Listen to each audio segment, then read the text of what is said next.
চিন্ময় কৃষ্ণ দাসকে সোমবার বিকালে ডিবি পুলিশ গ্রেপ্তারের পর আজ চট্টগ্রামে আদালতে তোলা হলো চিন্ময় কৃষ্ণ দাসকে।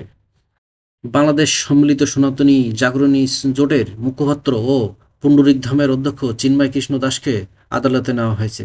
আজ সকালেই তাকে আদালতে নেওয়া হয়।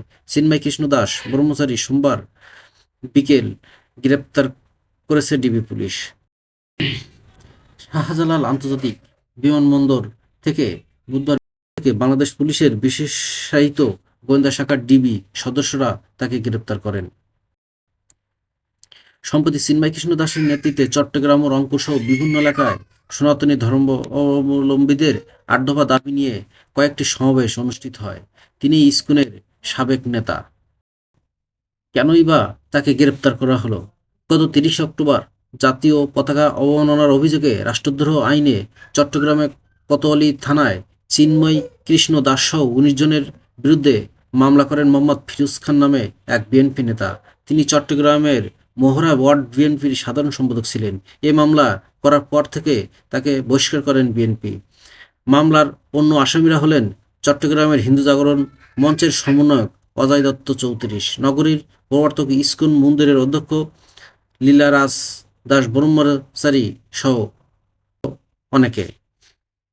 তার আগে চিন্ময় দাসের নেতৃত্বে চট্টগ্রাম ও রংপুর সহ বিভিন্ন এলাকায় সনাতনী ধর্মাবলম্বীদের ৮ দফা দাবি নিয়ে বেশ কয়েকটি সমাবেশ অনুষ্ঠিত হয়েছে। চিন্ময় দাস বাংলাদেশ সনাতন জাগরণ মঞ্চের মুখপাত্র হিসেবে দায়িত্ব পালন করছেন। সনাতন ধর্ম অবলম্বীদের কাছে তিনি চিন্ময় প্রভু নামে পরিচিত। হযরত শাহজালাল আন্তর্জাতিক বিমানবন্দর থেকে গতকাল বিকেলে গ্রেপ্তার হন আন্তর্জাতিক কৃষ্ণ ভাবনামৃত সংঘ ইসকনের নেতা চিন্ময় কৃষ্ণ দাস ব্রহ্মচারী। তিনি বাংলাদেশ সম্মিলিত সনাতনী জাগরণ জোটের মুখপাত্র এবং চট্টগ্রাম হাটহাজারী পুণ্ডরিকধামের অধ্যক্ষ। তাকে গ্রেপ্তার করেন ঢাকা মহানগর গোয়েন্দা পুলিশ কার্যালয়ের সামনে। বিক্ষোভের পর শাহবাগে জড়ো হয় প্রতিবাদ জানিয়েছে ভক্তরা। এমনকি চিন্ময় কৃষ্ণ দাস গ্রেপ্তারের দাবির পরপরই ডিবি কার্যালয়ের সামনে জড়ো হন সনাতন ধর্মাবলম্বীরা।